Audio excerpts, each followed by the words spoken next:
Boa noite a todos os presentes, encarnados e desencarnados. Satisfação estar mais uma vez aqui com vocês. E é bom começar o ano fazendo o que é bom. E eu espero que seja bom para vocês também. A Luciana falou que nós estamos aqui para dividir ou multiplicar um pouco de sabedoria, um pouco de experiência, mas lembrando sempre, como dizia o José Herculano Pires, em Espiritismo só existe aprendiz. Os mestres estão todos do lado de lá, e não são todos. Mas estamos aqui não com a pretensão de querer ensinar, já disse isso antes, mas a intenção é a gente refletir juntos para ver se a gente consegue construir algum conhecimento que venha nos ajudar na condução, na construção da nossa existência. Já falei outras vezes aqui também que ao fazer uma palestra, nenhum palestrante é capaz de transmitir conhecimento. Nenhum. Como dizia o Sócrates, o pai da filosofia, o conhecimento é um construto subjetivo. Só o indivíduo é capaz de construir o seu conhecimento. Por isso que o Sócrates deu à sua metodologia de ensino o nome de maiêutica, que é uma palavra grega que significa parturição, dar à luz. E ele deu esse nome ao seu método de ensino, observando o trabalho da sua mãe, que era parteira. Então, o Sócrates percebeu que o conhecimento precisa ser parido por cada um de nós. Então, quando o professor está na sala de aula, quando o palestrante está fazendo uma palestra, nós estamos disseminando informações para que cada um, de acordo com a base de informação que já tenha, construa o conhecimento. E lembrando que a informação, ela só se transforma em conhecimento quando ela é capaz de mudar o sujeito. Se o sujeito não muda nada em função das informações recebidas, não há de se falar de conhecimento construído. Por isso que as palestras, elas precisam ser frequentes, por isso que os temas, os assuntos precisam ser repetidos, porque não é ouvindo apenas uma vez que a gente consegue captar, assimilar e transformar aquelas informações em conhecimento. O processo de construção do conhecimento é mais ou menos como aquele ditado popular que diz que água mole em pedra dura, tanto bate até que fura. Então, é por insistência que nós vamos construir o nosso conhecimento. E é por isso que o processo reencarnatório é tão longo, porque numa encarnação a gente consegue conhecer muito pouco. Numa encarnação, a maior parte do tempo a gente acaba dedicando aos interesses de ordem imediata, de ordem material, de ordem profissional, de ordem familiar.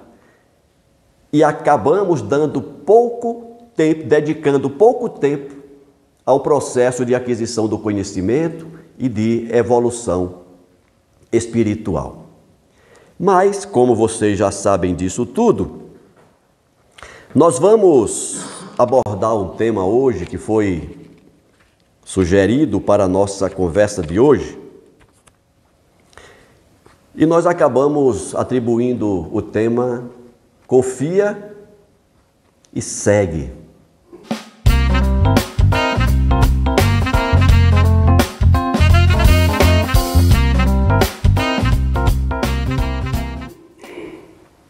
por que nós precisamos desse tema hoje em dia? Eu estou perguntando para vocês, porque eu fiz essa pergunta para mim. Quando nós estávamos ali definindo esse tema, eu me perguntei, mas por que isso? Qual a importância disso? E a resposta que me veio é que nós estamos, a cada dia, adentrando num tempo em que cada vez mais seremos exigidos naquilo que nós já conhecemos. Lembram aquela frase que nós conhecemos bem no ambiente espírita, no ambiente religioso de maneira geral, que diz assim: a quem muito foi dado, muito será cobrado. E eu falei aqui uma vez, sugeri, que nós não nos enganássemos, porque nós já recebemos muito. Nós já recebemos muito de Deus, primeiramente, de Jesus, da espiritualidade de maneira geral, dos nossos amigos espirituais mais próximos, nossos mentores. Nós já recebemos muito. Nós não somos mais aqueles espíritos de alguns milhares de anos atrás, quando nós acreditávamos que tudo poderia ser vencido pela força, quando nós acreditávamos que nós éramos merecedores de tudo, ou seja, éramos egos puros. Hoje não. Nós já aprendemos a lição do amor ao próximo, nós já aprendemos a lição da existência do Deus único, nós já aprendemos a lição de que Jesus é o nosso governador planetário, nós já aprendemos a lição da necessidade de sermos úteis uns aos outros, já aprendemos a lição da necessidade de nos perdoarmos uns aos outros. Nós já sabemos tudo isso. A pergunta que vem agora é: se nós já sabemos tudo isso, por que nós não vivemos conforme essas lições? Por que, embora sabendo de tudo isso, nós ainda insistimos em viver de tal maneira que quem olha para nós pensa que a gente não sabe nada? Então nós estamos entrando no momento da nossa existência, no momento da vida planetária, em que Deus, em última instância, a espiritualidade, a natureza, sabendo do que a gente já sabe, vai começar, já começou, a nos cobrar, porque a quem muito foi dado, muito será cobrado.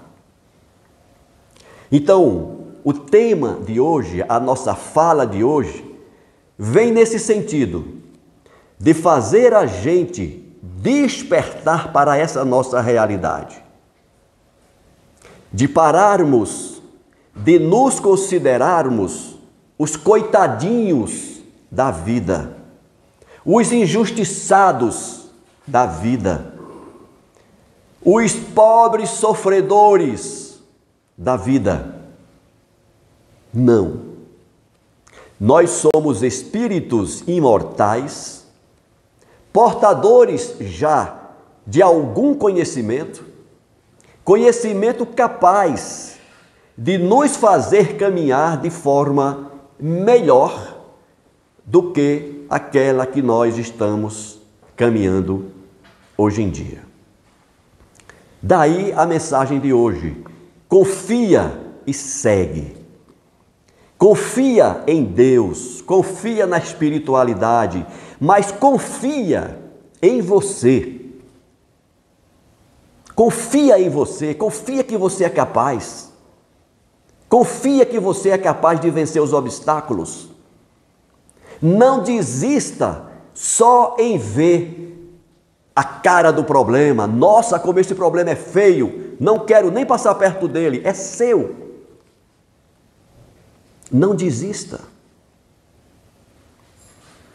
Não desista da vida.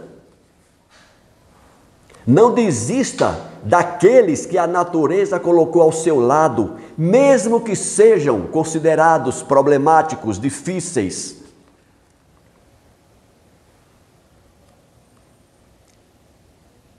Porque na natureza nada acontece por acaso. Ninguém é marido e mulher por acaso, ninguém é filho por acaso, ninguém é amigo por acaso, nada por acaso. Tudo tem uma razão de ser. O problema é que algumas vezes essas razões nos incomodam. Essas razões, elas vêm de encontro aos nossos desejos, às nossas vontades. Elas vêm num sentido contrário àquilo que nós esperamos da vida. Mas quem disse que a vida está aí para nos servir? Quem disse que a vida está aí para atender aos nossos desejos? Não está. Não nos enganemos. A vida está aí para nos ensinar. A vida está aí para nos dar a oportunidade, as oportunidades de testarmos, por isso que é um mundo de provas, de testarmos, de provarmos a nossa confiança em Deus, a nossa fé, a nossa confiança em nós mesmos, de pôr à prova a nossa capacidade de vencer obstáculos, de criar soluções, de desenvolver a nossa inteligência. E ninguém desenvolve essas virtudes em mar calmo. O marinheiro se faz nas tempestades. O marinheiro mais experiente é formado nas tempestades. É na tempestade que a gente sabe se o marinheiro é bom. E nós que estamos no mar da vida, somos marinheiros nos aperfeiçoando na arte de viver.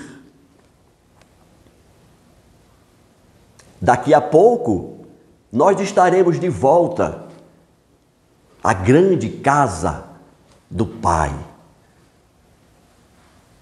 Qual é a bagagem que nós vamos levar? Qual é a experiência de vida que nós vamos levar? A experiência daquele que desiste? A experiência daquele que se assusta com os problemas e foge deles? Ou a experiência daquele que entendeu a mensagem do Cristo, que não fugiu de nenhum dos seus embates, mas enfrentou todos, vencendo-os ao final. E aquele que não conhece a dinâmica da verdadeira vida pode perguntar: ora, mas Jesus não venceu, ele morreu. Ele foi assassinado, ele se deixou matar, ele não reagiu. Não é de uma reação física que eu estou falando. Porque a mensagem que Jesus nos trouxe, a mensagem que a doutrina espírita nos traz, é uma mensagem de vida, não uma mensagem de existência. A existência é temporária, é física. Eu estou falando de vida espiritual. É bem verdade que daqui a pouco nós, cada um à sua vez, vamos retornar ao plano espiritual. Acaba a existência, mas o espírito continua.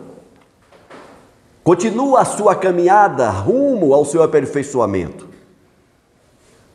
Todas aquelas querelas de fundo material vão ficar aqui.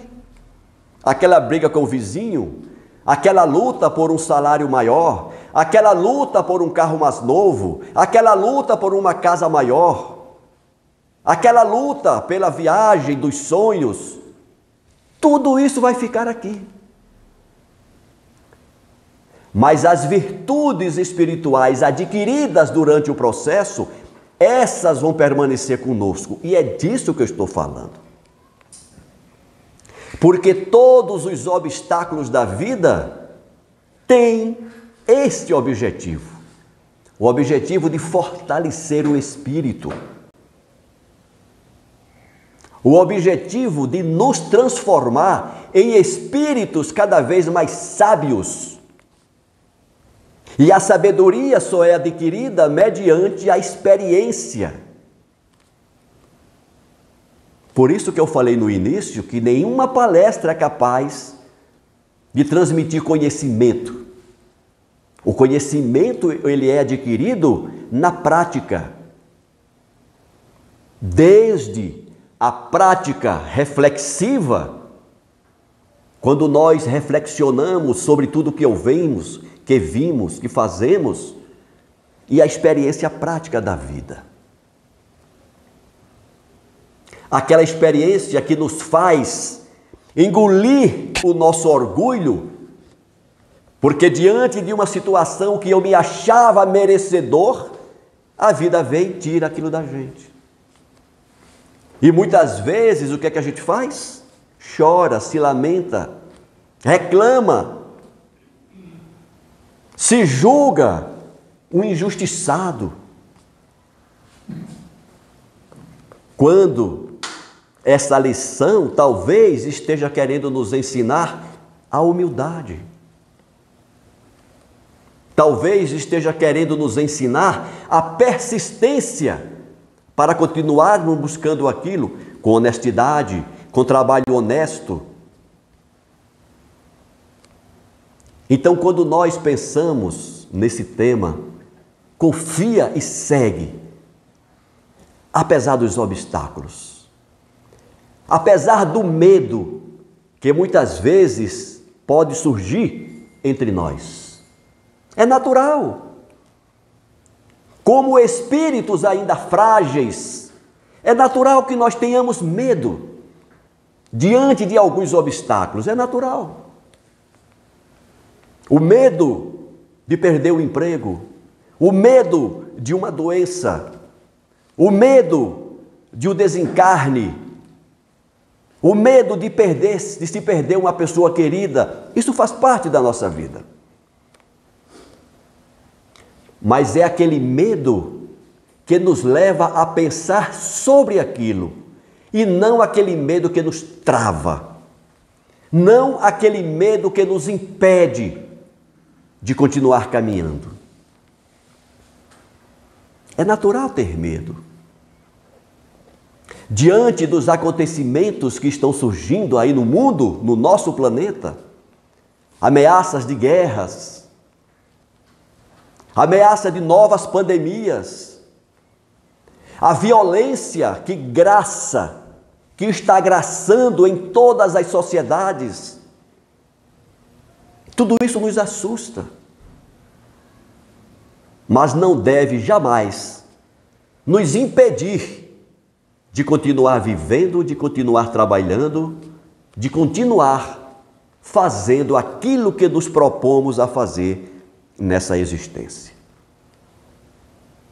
Certa vez um colega me perguntou: você vai fazer palestra em determinada região? Eu digo: vou, mas lá não é perigoso? Eu digo: dizem que é. Dizem que é perigoso. O índice de assalto naquela região é alto. É. Mas que trabalhador seria eu se nesse trabalho de divulgação da mensagem do Cristo eu escolhesse os lugares mais seguros para ir? Que trabalhador seria esse? Escolhendo o trabalho. Não, eu vou fazer palestra somente aqui porque é mais seguro. Não, ali já é mais difícil. Não, ali eu não posso. Não, ali eu não vou. Certa vez também me questionaram sobre esse esta imagem aqui atrás. Essa casa onde você faz palestra é uma casa espírita? E eu disse, é uma casa cristã. Porque antes de eu falar em nome do Espiritismo, eu falo em nome do Cristo. Antes de sermos espíritas, católicos, umbandistas, o que seja, devemos lembrar que nós somos cristãos. E não devemos temer os perigos do caminho, porque, como consta no Evangelho, apenas lobos caem em armadilhas para lobos. Não devemos temer muito menos as críticas daqueles que muitas vezes, levados por uma grande ignorância ou uma maledicência em suas palavras, lançam críticas sobre aqueles que fazem alguma coisa. Então nós devemos ser destemidos. Neste ano que está começando agora, devemos ter em mente, devemos estar conscientes do nosso papel neste mundo, do nosso papel neste ambiente que nós escolhemos para viver, que é o ambiente cristão. Independente do credo que se professe, somos cristãos e como cristãos devemos seguir os exemplos do Cristo, onde quer que nós estejamos. Então devemos confiar e seguir. Ah, mas agora ficou mais difícil. Dizem que este ano, e toda virada de ano tem isso, né? Adivinhos, cartomantes, quiromantes, astrólogos. E eu não sei se vocês já perceberam, mas são poucas ou nenhuma as previsões boas. É só desgraça. Já perceberam isso? Esse ano vai ter incêndio, esse ano vai cair não sei quantos aviões. Aí já tem gente dizendo, eu só viajo de carro, não viajo mais de avião. Não, esse ano vai ter outra pandemia. Aí eu já começo a tomar remédio antes da pandemia chegar. Ou então começo a me afastar dos ambientes, que é para não me contaminar com nada. E aí eu volto a dizer uma frase que eu falei muito durante a pandemia da Covid-19, quando eu via algumas pessoas dentro do movimento religioso, para não morrer, com medo de morrer, deixavam de viver. Deixavam de viver. Ficaram presos, amodorrados em suas casas. Nós viemos aqui para a luta. O espírito, quando reencarna, ele vai para uma guerra. A vida de encarnado não é fácil. É uma vida de lutas, principalmente de lutas consigo mesmo. Precisamos nessa luta vencer os nossos medos, vencer as nossas dúvidas, vencer a nossa ignorância. Daí o Espírito de verdade no Evangelho segundo o Espiritismo citar os dois principais ensinamentos de que nós não devemos esquecer. Primeiro ensinamento, que nós devemos nos amar uns aos outros. E o segundo ensinamento, que nós devemos nos instruir.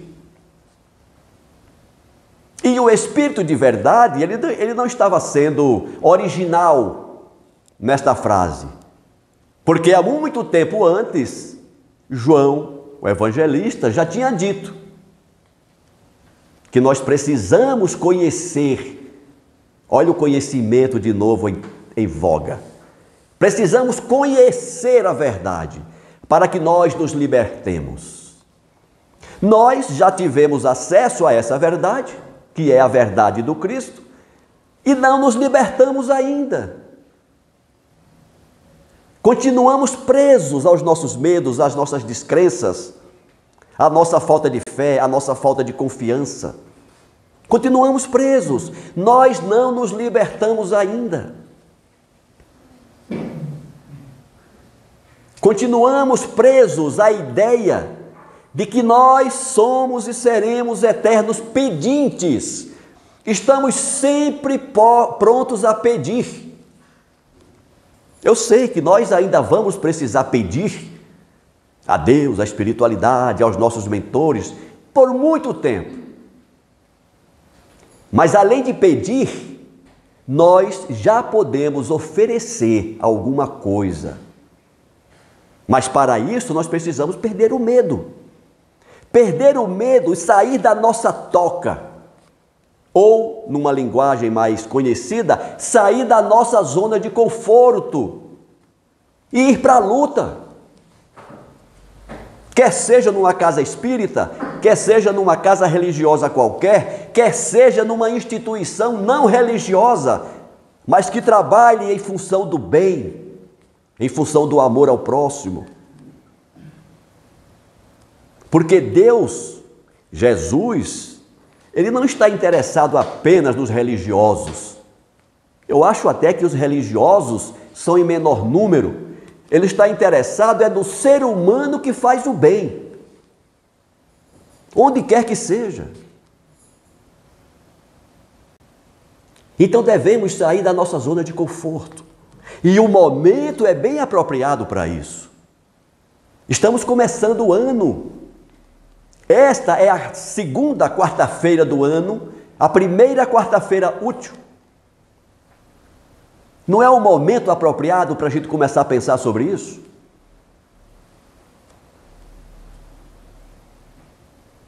Ou nós vamos continuar fazendo o que sempre fizemos, esperando um resultado diferente? Então essa fala, esse tema é para nos sacudir, tirar-nos desta situação de inanição que muitas vezes nos colocamos, nos permitimos colocar. Ah, mas quem sou eu? Eu não posso fazer nada. Ah, eu não posso ajudar porque eu não tenho dinheiro, mas só se ajuda com dinheiro. Ajude com o que você tem. Quem tem dinheiro, ajuda com dinheiro. Quem não tem, ajuda com outras coisas, de outra forma. Eu não tenho dinheiro, eu ajudo falando. Enquanto eu tiver voz, eu vou falando. É a minha contribuição. É a forma que eu achei de contribuir. Ah, Ricardo, mas essa tua contribuição está muito meia boca. Eu sei, não é a melhor das coisas, mas é o que eu posso oferecer. Aí eu lembro de um colega que certa vez chegou numa casa espírita onde eu estava trabalhando e naquele momento nós estávamos fazendo uma distribuição de cestas básicas para uma comunidade carente. E o colega chegou, achou muito bonito aquele trabalho e ele disse assim: eu sempre pensei em fazer um trabalho desse, um trabalho de levar ajuda para as pessoas. Eu falei: ótimo, seja bem-vindo ao trabalho. Ele disse: não, mas eu não queria fazer uma coisa assim, de doar cesta básica apenas, porque a cesta básica dura uma semana e acaba. Eu queria fazer um trabalho mais consistente, uma coisa maior. Eu falei: ótimo. Isso já faz uns 15 anos. Ele nem fez nada maior e nem distribuiu uma cesta básica sequer. Então, muitas vezes, o problema não é o tamanho da tua ajuda, é a consistência da tua ajuda. Claro que seria ótimo se nós pudéssemos matar a fome de todos os famintos, da nossa cidade, da nossa região. Seria ótimo. Mas temos que ter a consciência de que para nós, com as condições materiais que nós temos, é impraticável. Então, porque eu não consigo matar a fome de todos, eu não vou matar a fome de ninguém?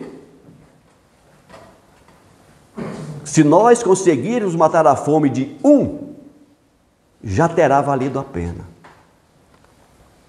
Outra vez me perguntaram: Ricardo, você acha que com as suas palestras você consegue transformar alguém? Eu disse: tenho certeza que pelo menos um eu estou conseguindo transformar. Quem é? Eu mesmo. Eu estou conseguindo me transformar. Porque o Ricardo de hoje não é o mesmo Ricardo de 30 anos atrás. E tem que ser assim com todo mundo. Vocês também, eu acredito que nenhum de vocês é hoje a mesma pessoa de 30 anos atrás. Algum valor nós agregamos nesses últimos 30 anos. Agregamos algum valor. E se não agregamos nenhum, nós estamos desperdiçando a nossa oportunidade reencarnatória. Então, quando nós fazemos um trabalho dessa natureza, não devemos ter a pretensão de querer mudar o mundo. Eu vou transformar. Não. Porque para Deus, se você conseguir se transformar, você já terá atingido o objetivo da tua reencarnação. E se ainda assim você conseguir ajudar alguém a promover a sua transformação também, melhor ainda. Então é nesse sentido que a gente precisa perder o medo e partir para essa luta. Vamos assumir a nossa condição nessa guerra que nós estamos inseridos. Poderíamos até dizer a guerra do bem contra o mal. Eu prefiro dizer a guerra da sabedoria contra a ignorância. Porque quanto mais rápido nós erradicarmos a nossa ignorância, mais rápido atingiremos os níveis de conhecimento que nos aproximam da tão esperada sabedoria. Mas isso não vai acontecer assim da noite para o dia, e também não vai acontecer de uma forma mágica. Nenhum espírito superior vai chegar com uma varinha mágica e dizer: a partir de hoje você está evoluído. Não. A evolução é um processo. É um processo diário. Ou melhor, é um processo diuturno. É de dia e de noite. O mundo de provas e expiações não tem trégua. As provas e as expiações, elas ocorrem diuturnamente. E como diz Carl Gustav Jung, não devemos nos preocupar em ser perfeitos. Estamos longe disso. Devemos nos preocupar em sermos conscientes. Precisamos ter consciência do nosso papel aqui. Qual é o meu papel? Como pai, qual é o meu papel? Será que o meu papel como pai foi tão somente colocar os meninos no mundo e deixar que eles se virem? Não. Como pai, como mãe, o meu papel é colocar os meninos no mundo, educá-los, alimentá-los, orientá-los, conduzi-los ao bem. E chega um momento que é nosso papel também deixar que eles sigam seus caminhos. Porque, esqueci o nome dele agora, era um mineiro, alguma coisa Rodrigues, só estou lembrando do sobrenome dele. Ele disse certa vez que nós estamos longe de saber o que é amor. Henrique Rodrigues, se não me engano. Estamos longe de saber o que é amar. Nós confundimos amor com paixão, confundimos amor com apego, e normalmente os nossos amores, eles são apegados. E aí ele ressalta um tipo de amor que ele diz que é um dos piores. Eu não concordo totalmente com ele, estou apenas citando como exemplo. Mas ele diz que um pior tipo de amor que existe é o amor de mãe. Porque quando a mãe não adquire consciência do seu papel, ela se apega tanto à sua cria que não deixa o passarinho voar. Aqui e acolá nós vamos encontrar isso. Porque assim como é nosso papel trazer os nossos irmãos desencarnados para a reencarnação, por intermédio do processo reencarnatório, assim como é nosso papel orientar, alimentar, educar, é nosso papel também deixá-los voar. É nosso papel também deixá-los seguir a vida que eles escolherem. E que muitas vezes nem escolhem tanto.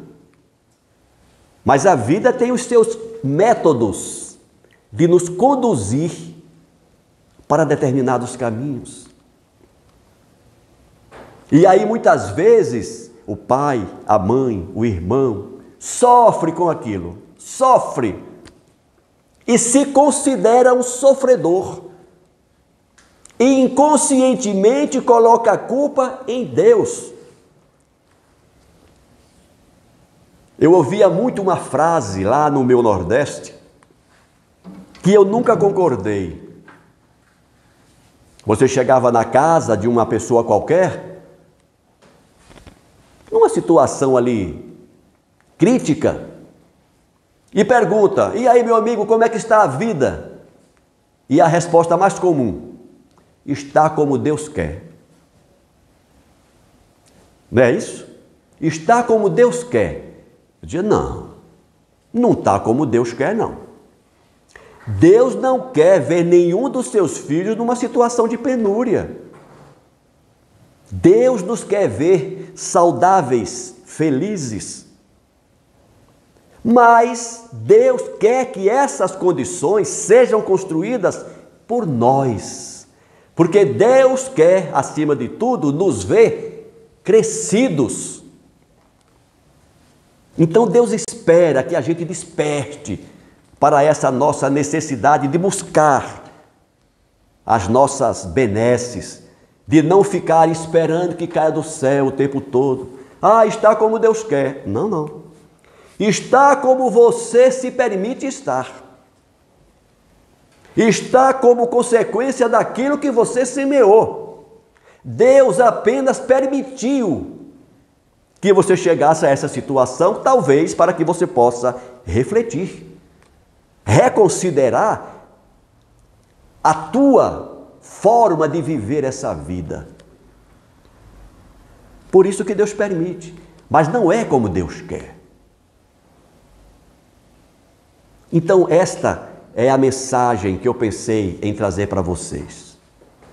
Vamos começar o ano confiando em Deus,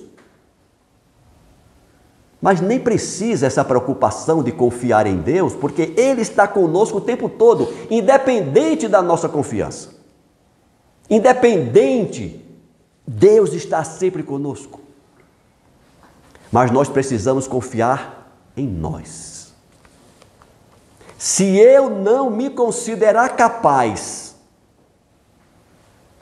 de cumprir determinada missão, ninguém vai me considerar capaz. Se eu não me considerar capaz de determinada coisa, ninguém vai dizer que eu sou capaz. Pelo contrário, vão dizer: não falei que ele não sabia fazer isso? Eu não falei que ele é um derrotado? Então nós temos que ter essa confiança em nós. É uma confiança consciente. Por exemplo, eu não posso dizer assim: eu vou pilotar um avião agora. Eu vou confiar em mim e vou pilotar um avião. Não vai dar certo, porque aí não é confiança, é burrice. Eu não sei pilotar avião. Eu vou cair com esse negócio, ou melhor, nem vou decolar. Mas consciente daquilo que eu posso fazer, eu vou tentar fazer. Eu vou em frente. Quando as dificuldades chegarem até nós, ninguém vai precisar escolher nada, ela chega, não vamos desistir, vamos dizer, vamos vencer essa. Talvez você pense assim, mas eu acabei de sair de uma dificuldade, já chegou outra? Ótimo, Deus está confiando em você. Deus está confiando que você é capaz de vencer mais uma. Então vamos iniciar o nosso ano com esse sentimento. Confiança em Deus, confiança na espiritualidade, confiança nos nossos mentores, confiança no nosso anjo guardião, mas confiança em nós. Esse ano vai ter pandemia. Vou fazer o quê? Esse ano vai ter terremoto. O que eu posso fazer? Esse ano a temperatura vai subir, vai dar 50 graus aqui em Brasília. Ok, vou comprar um ar-condicionado melhor para vencer isso aí. Vou comprar um ventilador maior. Mas não se permitir travar-se, porque vai acontecer alguma coisa. Então eu já deixo aqui uma sugestão. Parem de ver essas projeções que fazem por aí. Fulano olhou lá não sei aonde e disse... Não sabe de nada, gente. Viva a sua vida, não fique preocupado com adivinhações. Muito menos consultando a espiritualidade. Que é isso? Não vamos ocupar a espiritualidade com isso, não. Vamos confiar em nós, vamos nos capacitar, nos instruir, nos fortalecer e caminhar. Porque apesar dos nossos medos, a vida não para. A vida continua sempre. A vida é como um rolo compressor. Ela vem sobre nós. Quem não caminha é atropelado. Quem não caminha é atropelado. Mas meu parente, meu pai, minha mãe, alguém está com um problema de saúde muito sério, faz parte do processo daquela pessoa. Vamos ajudar no que for possível, vamos cuidar, vamos tratar. Mas faz parte do processo daquela pessoa viver aquela experiência. Hoje em dia é difícil a gente ter uma pessoa conhecida que não tenha alguém na família com câncer, por exemplo. O câncer está se tornando quase que uma epidemia. Isso faz parte dos processos expiatórios de todos nós. O problema não é o câncer, é como você vive a experiência. Porque talvez aquele câncer signifique o teu trampolim. Aquele câncer pode ser apenas a transição para uma fase superior da tua vida. Aí quando você vive aquele processo com fé, com resignação, com esperança, você pode até desencarnar em função do câncer, mas o espírito vai sair livre daquele processo.